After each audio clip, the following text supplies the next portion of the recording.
Par une nuit glaciale de la fin de la guerre, un officier allemand scrutait l'horizon. Il croyait fermement que l'industrie américaine ne pourrait jamais produire des millions de tonnes de navires marchands, et pourtant, la réalité s'imposait lentement. Par une nuit glaciale de la fin de la guerre, un officier allemand scrutait l'horizon. Il croyait fermement que l'industrie américaine ne pourrait jamais produire des millions de tonnes de navires marchands, et pourtant, la réalité s'imposait lentement. Par une nuit glaciale de la fin de la guerre, un officier allemand scrutait l'horizon. Il croyait fermement que l'industrie américaine ne pourrait jamais produire des millions de tonnes de navires marchands, et pourtant, la réalité s'imposait lentement. Par une nuit glaciale de la fin de la guerre, un officier allemand scrutait l'horizon. Il croyait fermement que l'industrie américaine ne pourrait jamais produire des millions de tonnes de navires marchands, et pourtant la réalité s'imposait lentement. Par une nuit glaciale de la fin de la guerre, un officier allemand scrutait l'horizon. Avant qu'on ne reprenne, dites-nous d'où vous nous regardez. Et si cette histoire vous touche, assurez-vous d'être abonné, car demain je vous ai réservé quelque chose de vraiment spécial. Il croyait fermement que l'industrie américaine ne pourrait jamais produire des millions de tonnes de navires marchands, et pourtant la réalité s'imposait lentement. Par une nuit glaciale de la fin de la guerre, un officier allemand scrutait l'horizon. Il croyait fermement que l'industrie américaine ne pourrait jamais produire des millions de tonnes de navires marchands, et pourtant la réalité s'imposait lentement. Par une nuit glaciale de la fin de la guerre, un officier allemand scrutait l'horizon. Il croyait fermement que l'industrie américaine ne pourrait jamais produire des millions de tonnes de navires marchands, et pourtant la réalité s'imposait lentement.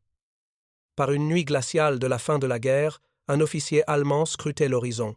Il croyait fermement que l'industrie américaine ne pourrait jamais produire des millions de tonnes de navires marchands, et pourtant la réalité s'imposait lentement. Par une nuit glaciale de la fin de la guerre, un officier allemand scrutait l'horizon. Il croyait fermement que l'industrie américaine ne pourrait jamais produire des millions de tonnes de navires marchands, et pourtant la réalité s'imposait lentement. Par une nuit glaciale de la fin de la guerre, un officier allemand scrutait l'horizon. Il croyait fermement que l'industrie américaine ne pourrait jamais produire des millions de tonnes de navires marchands, et pourtant, la réalité s'imposait lentement. Par une nuit glaciale de la fin de la guerre, un officier allemand scrutait l'horizon. Il croyait fermement que l'industrie américaine ne pourrait jamais produire des millions de tonnes de navires marchands, et pourtant la réalité s'imposait lentement. Par une nuit glaciale de la fin de la guerre, un officier allemand scrutait l'horizon. Il croyait fermement que l'industrie américaine ne pourrait jamais produire des millions de tonnes de navires marchands, et pourtant la réalité s'imposait lentement. Par une nuit glaciale de la fin de la guerre, un officier allemand scrutait l'horizon. Il croyait fermement que l'industrie américaine ne pourrait jamais produire des millions de tonnes de navires marchands, et pourtant la réalité s'imposait lentement. Par une nuit glaciale de la fin de la guerre, un officier allemand scrutait l'horizon. Il croyait fermement que l'industrie américaine ne pourrait jamais produire des millions de tonnes de navires marchands, et pourtant la réalité s'imposait lentement. Par une nuit glaciale de la fin de la guerre, un officier allemand scrutait l'horizon. Il croyait fermement que l'industrie américaine ne pourrait jamais produire des millions de tonnes de navires marchands, et pourtant la réalité s'imposait lentement. Par une nuit glaciale de la fin de la guerre, un officier allemand scrutait l'horizon. Il croyait fermement que l'industrie américaine ne pourrait jamais produire des millions de tonnes de navires marchands, et pourtant la réalité s'imposait lentement. Par une nuit glaciale de la fin de la guerre, un officier allemand scrutait l'horizon. Il croyait fermement que l'industrie américaine ne pourrait jamais produire des millions de tonnes de navires marchands, et pourtant la réalité s'imposait lentement. Par une nuit glaciale de la fin de la guerre, un officier allemand scrutait l'horizon. Il croyait fermement que l'industrie américaine ne pourrait jamais produire des millions de tonnes de navires marchands, et pourtant la réalité s'imposait lentement. Par une nuit glaciale de la fin de la guerre, un officier allemand scrutait l'horizon. Il croyait fermement que l'industrie américaine ne pourrait jamais produire des millions de tonnes de navires marchands, et pourtant la réalité s'imposait lentement. Par une nuit glaciale de la fin de la guerre, un officier allemand scrutait l'horizon. Il croyait fermement que l'industrie américaine ne pourrait jamais produire des millions de tonnes de navires marchands, et pourtant la réalité s'imposait lentement. Par une nuit glaciale de la fin de la guerre, un officier allemand scrutait l'horizon. Il croyait fermement que l'industrie américaine ne pourrait jamais produire des millions de tonnes de navires marchands. Et pourtant la réalité s'imposait lentement. Par une nuit glaciale de la fin de la guerre, un officier allemand scrutait l'horizon. Il croyait fermement que l'industrie américaine ne pourrait jamais produire des millions de tonnes de navires marchands. Et pourtant la réalité s'imposait lentement. Par une nuit glaciale de la fin de la guerre, un officier allemand scrutait l'horizon. Il croyait fermement que l'industrie américaine ne pourrait jamais produire des millions de tonnes de navires marchands. Et pourtant, la réalité s'imposait lentement. Par une nuit glaciale de la fin de la guerre, un officier allemand scrutait l'horizon. Il croyait fermement que l'industrie américaine ne pourrait jamais produire des millions de tonnes de navires marchands. Et pourtant, la réalité s'imposait lentement. Par une nuit glaciale de la fin de la guerre, un officier allemand scrutait l'horizon. Il croyait fermement que l'industrie américaine ne pourrait jamais produire des millions de tonnes de navires marchands. Et pourtant, la réalité s'imposait lentement. Par une nuit glaciale de la fin de la guerre, un officier allemand scrutait l'horizon. Il croyait fermement que l'industrie américaine ne pourrait jamais produire des millions de tonnes de navires marchands. Et pourtant, la réalité s'imposait lentement. Par une nuit glaciale de la fin de la guerre, un officier allemand scrutait l'horizon.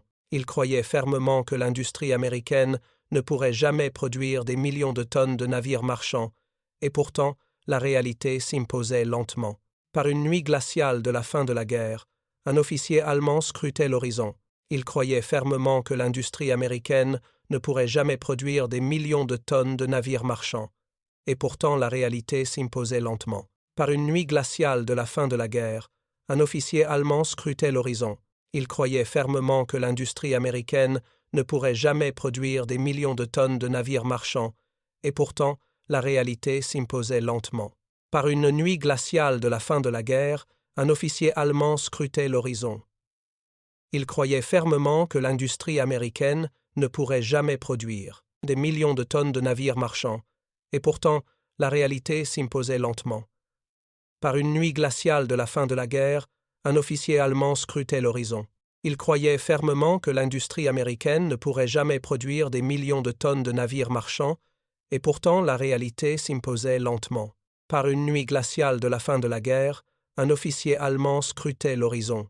Il croyait fermement que l'industrie américaine ne pourrait jamais produire des millions de tonnes de navires marchands. Et pourtant, la réalité s'imposait lentement. Par une nuit glaciale de la fin de la guerre, un officier allemand scrutait l'horizon. Il croyait fermement que l'industrie américaine ne pourrait jamais produire des millions de tonnes de navires marchands. Et pourtant, la réalité s'imposait lentement. Par une nuit glaciale de la fin de la guerre, un officier allemand scrutait l'horizon. Il croyait fermement que l'industrie américaine ne pourrait jamais produire des millions de tonnes de navires marchands, et pourtant la réalité s'imposait lentement. Par une nuit glaciale de la fin de la guerre, un officier allemand scrutait l'horizon. Il croyait fermement que l'industrie américaine ne pourrait jamais produire des millions de tonnes de navires marchands, et pourtant la réalité s'imposait lentement. Par une nuit glaciale de la fin de la guerre, un officier allemand scrutait l'horizon. Il croyait fermement que l'industrie américaine ne pourrait jamais produire des millions de tonnes de navires marchands, et pourtant la réalité s'imposait lentement. Par une nuit glaciale de la fin de la guerre, un officier allemand scrutait l'horizon. Il croyait fermement que l'industrie américaine ne pourrait jamais produire des millions de tonnes de navires marchands, et pourtant la réalité s'imposait lentement. Par une nuit glaciale de la fin de la guerre, un officier allemand scrutait l'horizon. Il croyait fermement que l'industrie américaine ne pourrait jamais produire des millions de tonnes de navires marchands, et pourtant la réalité s'imposait lentement. Par une nuit glaciale de la fin de la guerre, il se souvenait des discours de Hitler promettant que l'Amérique s'effondrerait sous son propre poids. Pourtant, les ports débordaient de navires robustes, incroyables, vraiment. Dans l'hiver glacé de 1942, l'Atlantique n'était pas seulement une étendue d'eau hostile, c'était une arène silencieuse où l'avenir de continents entiers se décidait dans le hurlement obscur des vagues mêlé au grondement sourd des moteurs diesel. Les convois alliés, silhouettes fragiles chargées de vivres, de chars et surtout d'espoir, affrontaient le regard d'acier des U-boots allemands. À Berlin, l'état-major suivait chaque rapport, chaque torpillage, chaque écho renvoyé depuis les profondeurs. Les amiraux allemands, persuadés de tenir le fil du destin entre leurs mains, pensaient que rien ni personne ne pourrait contrer leur domination sous-marine. Mais, à des milliers de kilomètres de là, quelque chose d'inouï était en train de naître. Une révolution industrielle dont les fondations reposaient non sur la gloire, mais sur la vitesse. L'Amérique rassemblait son arsenal, forçait son économie à se métamorphoser et faisait surgir des chantiers navals gigantesques au rythme d'un marteau frappant un credo d'acier. Le Liberty Ship était encore une rumeur, un concept évoqué à mi-voix, un pari fou imaginé par quelques ingénieurs visionnaires qui croyaient qu'on pouvait fabriquer des navires comme on assemble des automobiles. Leurs détracteurs, nombreux, ricanaient en pensant à la noblesse du rivetage, au temps nécessaire pour parfaire la coque d'un cargo. Pourtant, la guerre ne demandait pas l'élégance, elle exigeait l'abondance. À Washington, Henry Kaiser, industriel réputé pour sa ténacité, avait juré qu'il produirait en série des cargos rapides, simples et robustes. Il refusa d'imiter les vieux modèles britanniques, préférant simplifier chaque pièce, repenser chaque soudure, réduire chaque étape de production à son expression la plus essentielle. Ainsi, le premier défi ne fut pas technique mais culturel. Convaincre le gouvernement américain que la construction navale pouvait devenir une entreprise de masse. Préparer et raconter cette histoire nous a pris beaucoup de temps. Alors si vous l'appréciez, abonnez-vous à notre chaîne, cela compte énormément pour nous. Maintenant, retournons à l'histoire. Et l'énormité de l'entreprise commença à se cristalliser. On leur apprenait à souder, à manier l'acier et à repousser les limites de leur propre force. Les lignes de production prenaient forme, illuminées par la lumière rougeoyante du métal chauffé à blanc. À mesure que les premiers Liberty Ships prenaient la mer, le renseignement allemand commença à noter leur apparition fréquente. D'abord perçus comme un signe isolé, quelques cargos supplémentaires ne semblaient pas de nature à bouleverser l'équilibre. Les U-boots poursuivaient leur chasse, confiants dans leur capacité à étrangler les routes maritimes alliées. Mais ce qui parvint ensuite à Berlin ressemblait à une exagération risible. Les Américains promettaient de produire des milliers de navires. Certains rapports mentionnaient, presque naïfs, que la cadence de construction dépassait tout ce que l'Europe avait connu. Pour les officiers allemands, ces chiffres n'étaient que de la propagande. On croyait à une ruse stratégique, à un discours conçu pour rassurer Londres et Moscou. Pourtant, les convois britanniques commencèrent à survivre plus longtemps. Pertes diminuaient. Les cargos endommagés étaient aussitôt remplacés, tels des fourmis infatigables surgissant d'un sol invisible. La vérité inavouable commençait à s'imposer dans les chiffres. Quelque chose échappait au contrôle allemand. En 1943, l'ampleur de ce bouleversement prit une dimension presque mythique. Les journaux américains publiaient des photos de chantiers illuminés nuit et jour, où des carcasses gigantesques étaient assemblées en une poignée de semaines. Des records tombaient. Un navire construit en 10 jours, puis en 7, puis en 4. Les rapports interceptés par les services allemands décrivaient des scènes inimaginables. Des ouvrières ajustant des plabords, des jeunes femmes maniant des chalumeaux, des files interminables de pièces standardisées prêtes à être soudées. Les chantiers navals devenaient des villes éphémères, habitées par des milliers d'anonymes qui, sans jamais voir le front, en portaient la responsabilité lourde et silencieuse. Au sein de l'état-major allemand, la nouvelle provoqua surprise, puis agitation, puis stupeur. 8 millions de tonnes de Liberty Ships, un total qui défiait l'imagination. Comment pouvait-on concevoir qu'une seule nation fût capable d'engendrer autant d'acier en si peu de temps? L'obsession allemande pour la qualité, la précision méticuleuse et l'excellence technique, toutes admirables en temps de paix, se révélaient désormais un fardeau. Les chantiers navals allemands continuaient de concevoir des navires robustes, mais chaque coque exigeait des semaines, parfois des mois, de travail minutieux. Les Liberty Ships, eux, n'exigeaient pas l'éternité. Ils exigeaient la nécessité. Peu à peu, les Allemands comprirent que l'arsenal de la démocratie avait choisi une voie radicale, produire plus vite que l'ennemi ne pouvait détruire. Si un U-boot coulait un cargo, 2 autres sortiraient du chantier, puis 3, puis 5. Pendant ce temps, dans l'Atlantique, l'avantage se déplaçait. Les convois alliés, autrefois victimes désespérées, devinrent les bénéficiaires d'une nouvelle stratégie. Les Liberty Ships voyageaient escortés par des destroyers et des avions à long rayon d'action. Les U-boots se trouvaient traqués, isolés, privés de l'initiative qu'ils avaient si longtemps possédée. La guerre des chiffres s'imposait. Les amiraux allemands, parcourant leurs cartes et bulletins, observaient la marée monter. 3000 Liberty Ships. Puis, davantage. Les lignes rouges qui autrefois représentaient des zones de succès s'estompaient. Mais ce n'était pas qu'une histoire d'acier. Dans chaque navire se trouvait le pouls d'un continent qui refusait de plier. L'Amérique, rassemblée autour d'un dessein unique, faisait de ces chantiers des temples d'optimisme où l'on croyait que la technologie et la volonté pouvaient renverser les dictatures à l'autre bout du monde. Les Liberty Ships n'étaient pas beaux. Leur silhouette, lourde et anguleuse, semblait à peine tenir debout. Les marins les surnommaient parfois des cercueils flottants. Mais lorsqu'ils traversaient l'océan, portant du grain, des chars, des avions, des munitions, et surtout l'espoir fragile de millions de civils, ils étaient le symbole vivant d'un engagement, celui de ne jamais laisser la tyrannie gagner. Dans les cafés de Paris occupés, on murmurait que l'Amérique construisait des navires plus vite que l'Allemagne n'en coulait. Les soldats allemands haussaient les épaules, ricanant face à ce qu'ils considéraient comme une fable. Pourtant, aux frontières du silence stratégique, les officiers savaient. Les chiffres ne mentaient pas.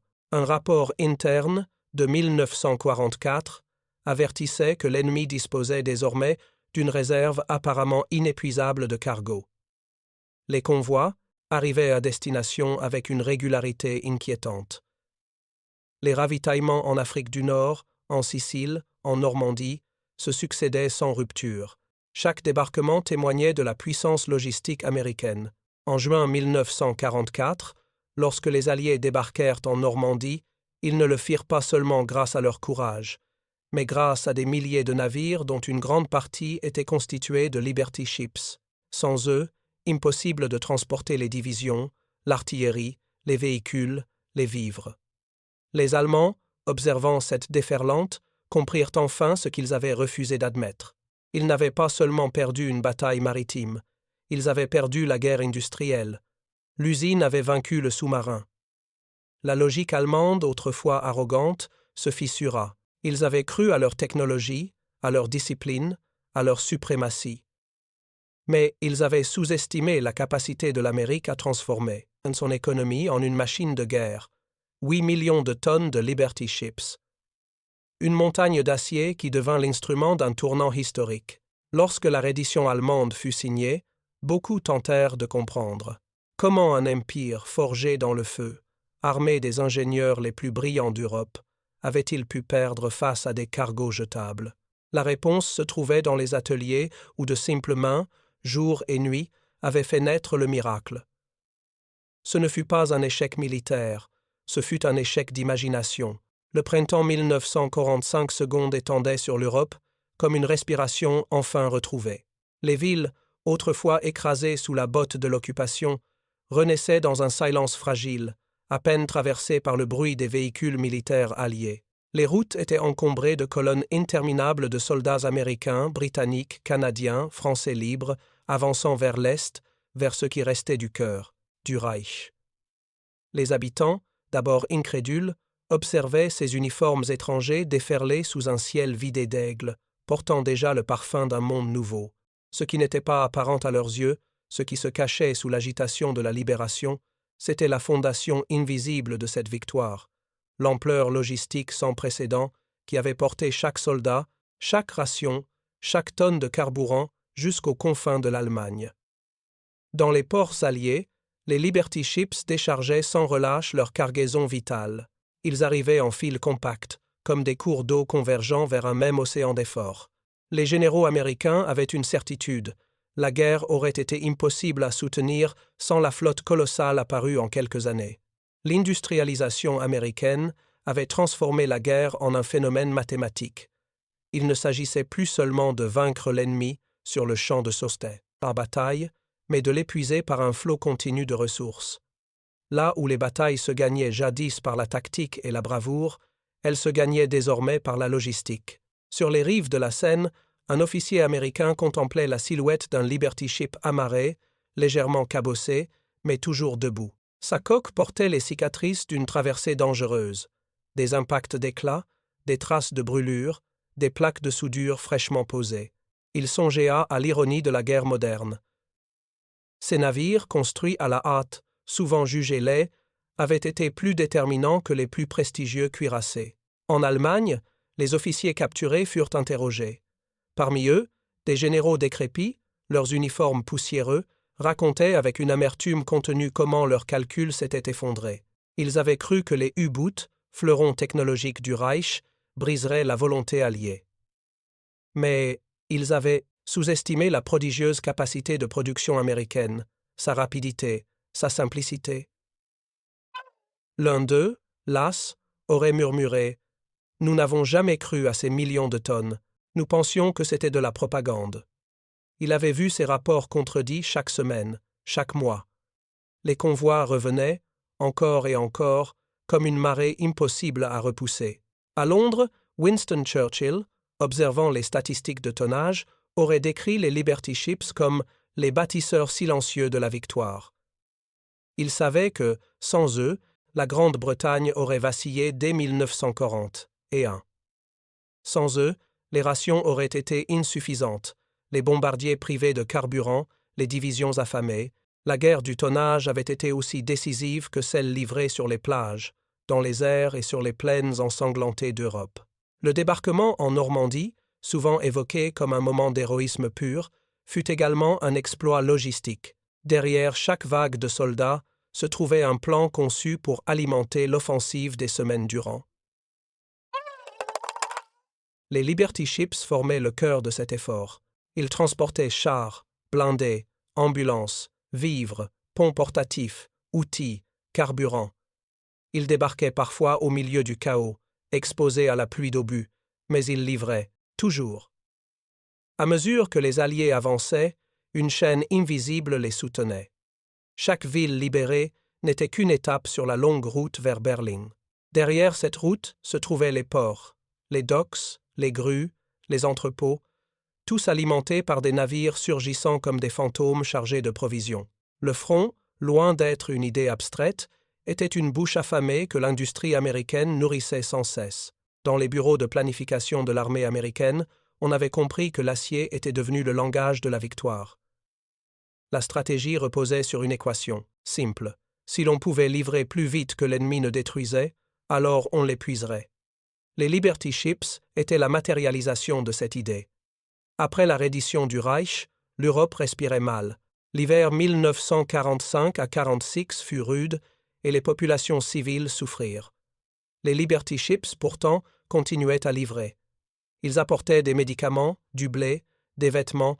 Sans eux, la famine aurait ravagé les terres déjà meurtries. Ils restèrent un temps les veines de ce continent saigné à blanc. Un journaliste parisien écrivit que ces navires étaient comme des vers antiques portant des civilisations sur leur dos. Il n'exagérait pas. L'Europe renaissante devait beaucoup à leur présence discrète, implacable. À New York, les ouvriers qui les avaient construits à la hâte reprenaient une vie ordinaire. Certains se souvenaient des journées interminables, des mains brûlées, du vacarme assourdissant des chantiers où la cadence surpassait l'endurance. Les femmes, qui avaient servi de soudeuses, de peintres, d'assembleuses, rentraient chez elles. Elles avaient façonné l'histoire, mais beaucoup ne furent jamais reconnus. Les Américains, pourtant, ne virent pas immédiatement la valeur mémorielle de ces navires. Beaucoup furent vendus, transformés en cargos civils ou laissés à l'abandon. Certains sombrèrent accidentellement. D'autres furent découpés pour récupérer l'acier. La guerre était finie. Leur utilité semblait révolue. Pourtant, quelques-uns restèrent. Ils furent transformés en musées, leurs coques racontant une histoire que peu comprenaient vraiment. Celle d'une victoire forgée non seulement par les armes, mais par l'ingéniosité et la détermination collective. En Allemagne, la réflexion post-guerre analysa l'échec stratégique. Les historiens militaires, les économistes, les ingénieurs, tous comprirent que le Reich avait perdu la guerre dès qu'il avait sous-estimé la puissance de production américaine. Le génie allemand, orienté vers la perfection technique, avaient produit des armes remarquables, mais trop lentes, trop coûteuses, trop rares. Le Reich avait pensé en termes de qualité, les Alliés en termes de quantité suffisante. Les Liberty Ships n'étaient pas seulement des cargos, ils étaient l'incarnation d'une philosophie.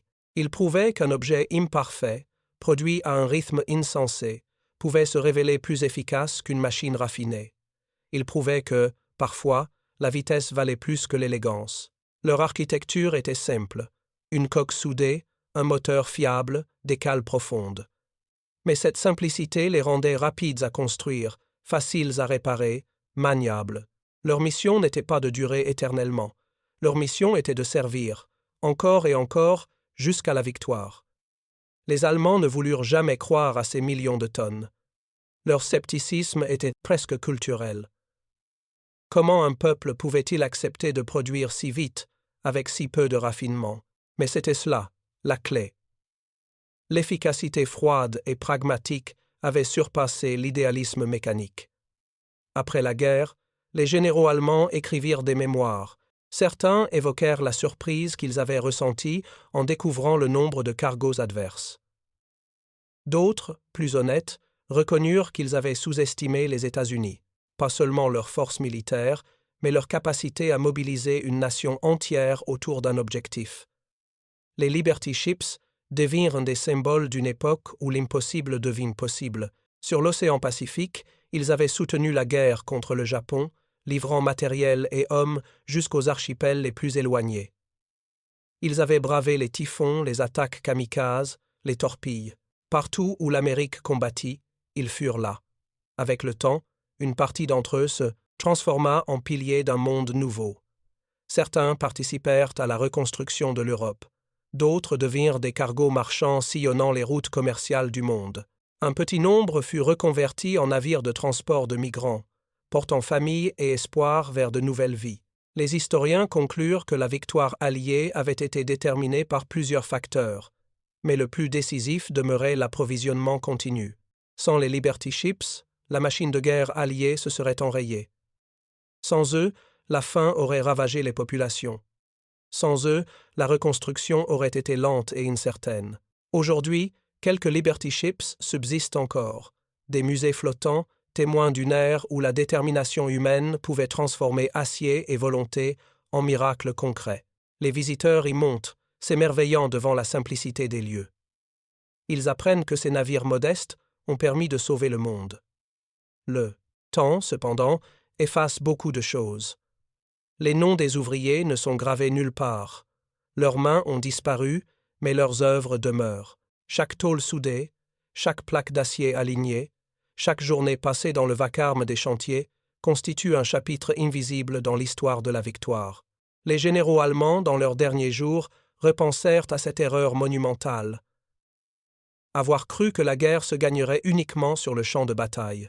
Ils n'avaient pas compris que l'ennemi réel était le temps, et que celui-ci s'achèterait à coups de navires.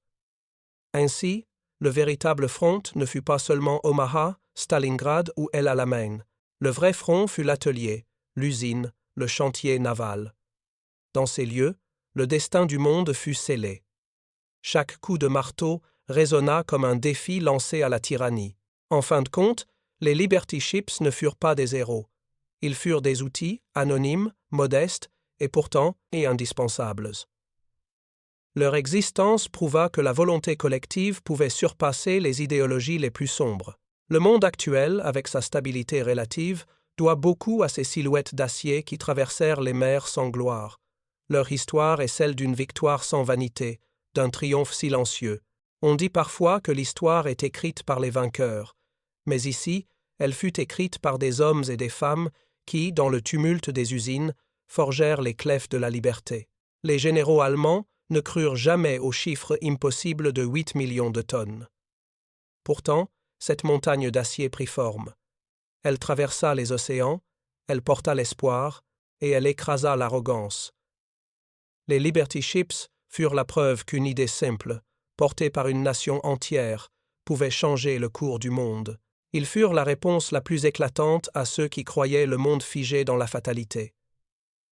Ils furent, tout simplement, la liberté faite navire. Le mois de juin 1945 apporta une nouvelle conscience aux ports américains et aux zones côtières de l'Atlantique. La guerre en Europe était terminée, mais la tâche de rétablir l'ordre, de nourrir les populations affamées et de transporter les millions de tonnes de matériel restait intacte.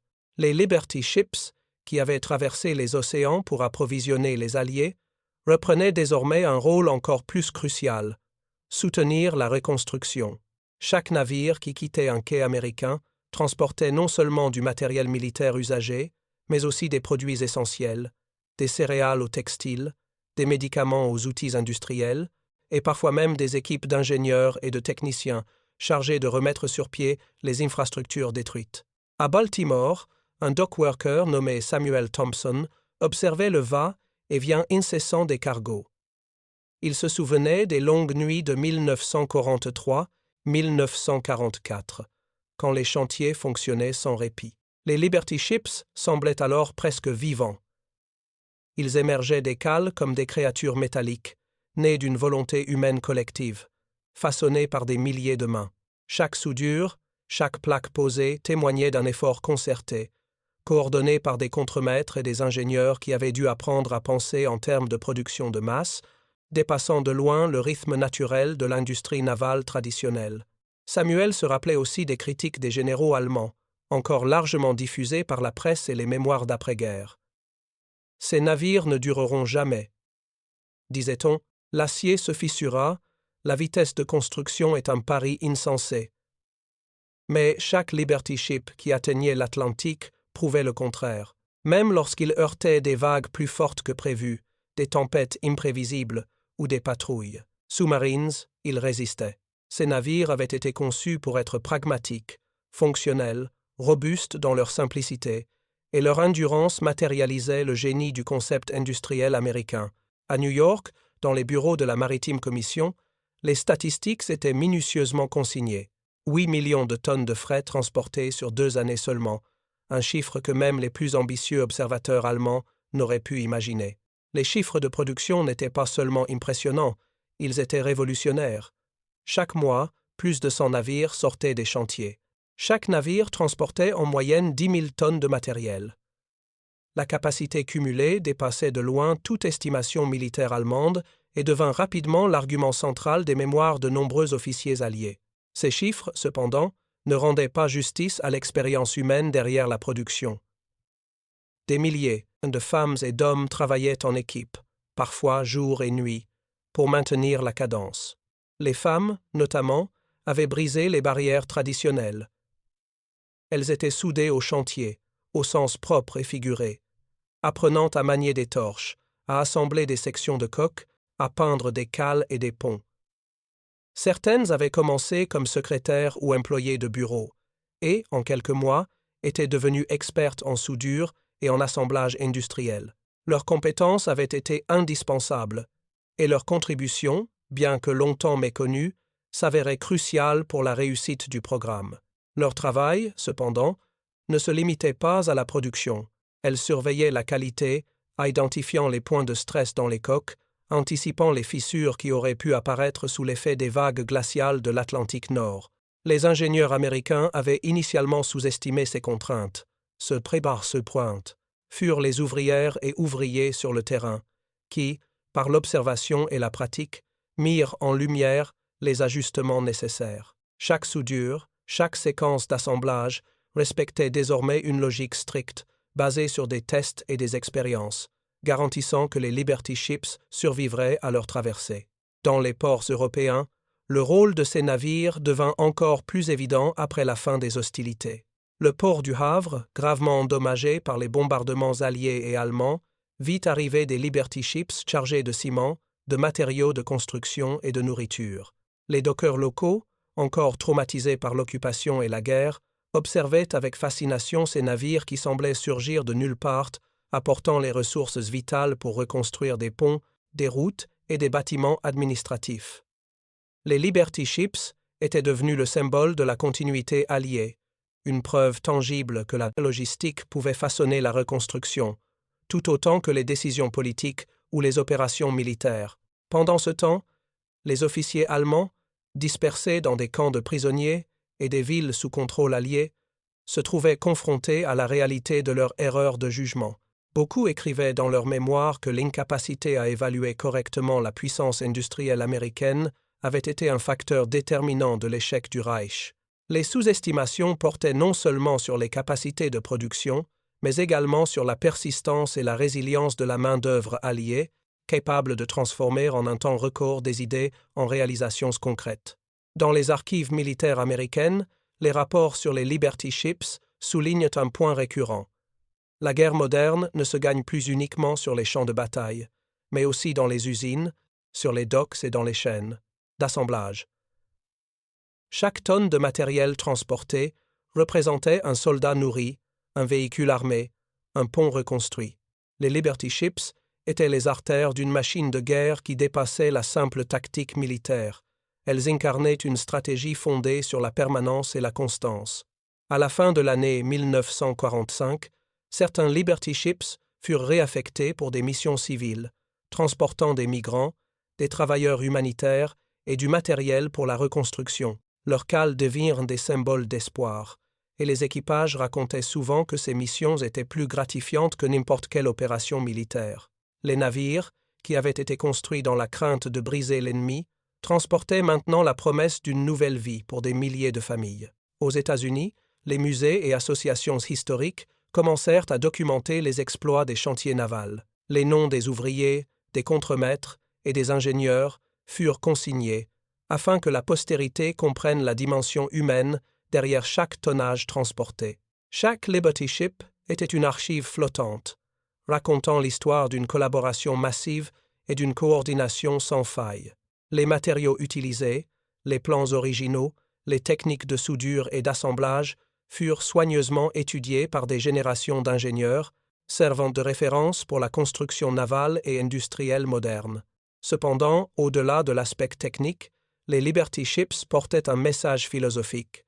La capacité humaine à dépasser les limitations supposées, à transformer un défi impossible en réussite tangible.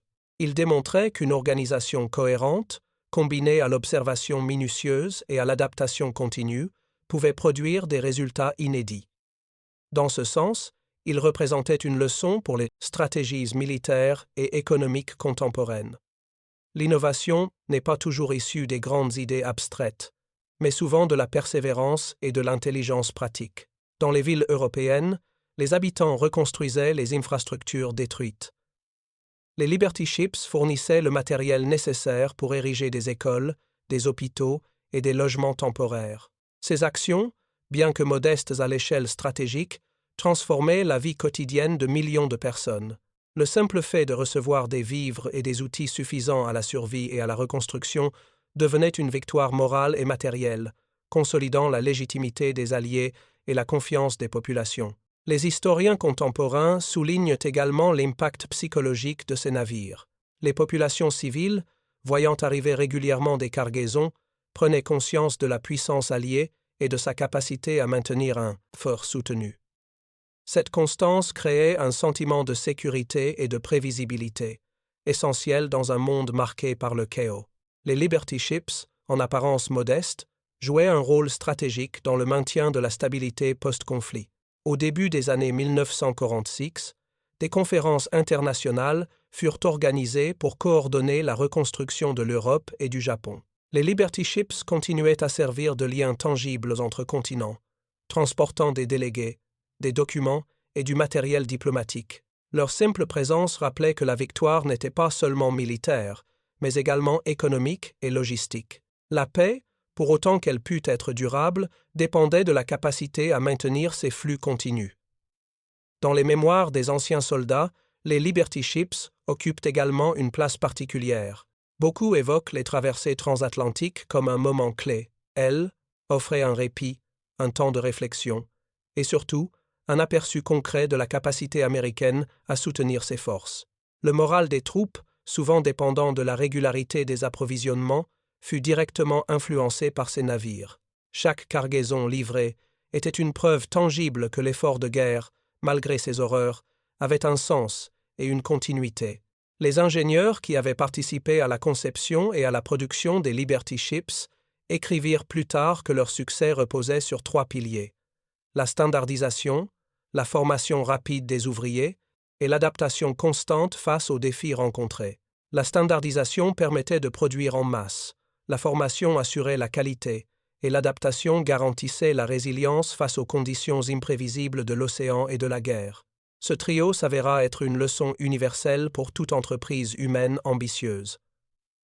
Alors que les années passaient, les Liberty Ships furent progressivement remplacés par des cargos plus modernes, mais leur héritage demeura.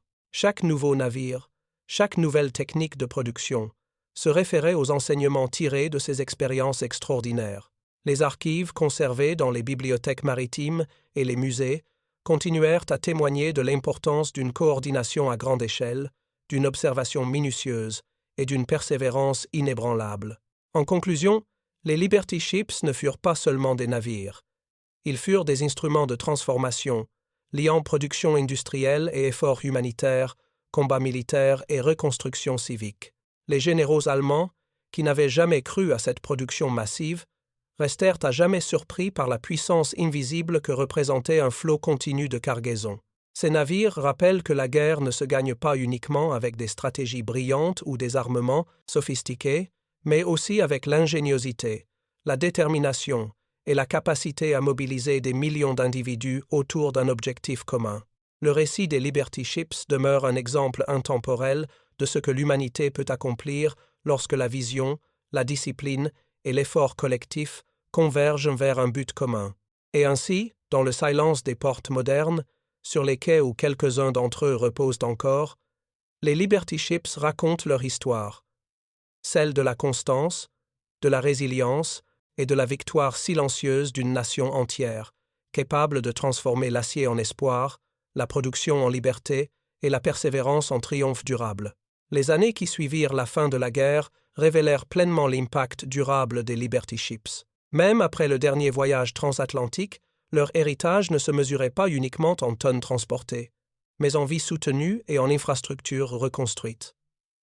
Chaque quai, chaque port restauré, chaque ville réhabilitée portait la trace de ces navires. Les historiens notèrent que la logistique alliée, qui avait permis de déployer des millions de tonnes de matériel et de vivres, avait constitué un facteur décisif, souvent sous-estimé, de la victoire sur le terrain. Dans les mémoires des officiers et des marins, les Liberty Ships symbolisaient aussi une leçon d'humilité pour l'ennemi. Les généraux allemands, qui avaient ri de l'idée de 8 millions de tonnes de navires construits en quelques années, durent admettre que leur sous-estimation industrielle avait contribué à leur effondrement. Les rapports de prisonniers et les témoignages publiés après la guerre indiquaient un mélange de surprise et d'incrédulité face à la constance et à la discipline américaine dans les chantiers navals. Ces navires avaient prouvé qu'une planification minutieuse et un effort collectif pouvaient surpasser la technologie ou la claise, en stratégie purement militaire. Aux États-Unis, les ouvriers et ouvrières des chantiers furent reconnus dans des cérémonies et des publications officielles. Leur travail, souvent anonyme pendant la guerre, reçut enfin l'attention qu'il méritait. Les femmes, qui avaient assuré une part majeure de la production, furent saluées comme pionnières dans un domaine traditionnellement masculin. Leur expertise et leur persévérance avaient permis non seulement de maintenir le rythme de production, mais aussi de garantir la qualité des navires, évitant de nombreuses catastrophes potentielles en mer. Dans les décennies suivantes, les Liberty Ships continuèrent de servir, parfois convertis en navires civils ou utilisés dans le cadre de programmes humanitaires. Leur design, simple mais robuste, permit à de nombreux pays d'accéder à des moyens de transport maritime fiables, contribuant indirectement à la reconstruction économique mondiale. Chaque voyage rappelait que ces navires n'étaient pas seulement des machines, mais des vecteurs d'espoir et de survie. En définitive, les Liberty Ships incarnent la synthèse entre innovation industrielle, effort collectif et responsabilité humaine. Ils démontrent que la victoire n'est pas seulement le fruit de la stratégie militaire, mais aussi de la capacité à organiser, produire et livrer de manière continue. L'ironie de l'histoire reste intacte. Ceux qui avaient douté de leur efficacité, observant ces cargos traverser les océans avec une régularité implacable, comprirent trop tard que l'acier et la persévérance pouvaient surpasser la peur et la stratégie.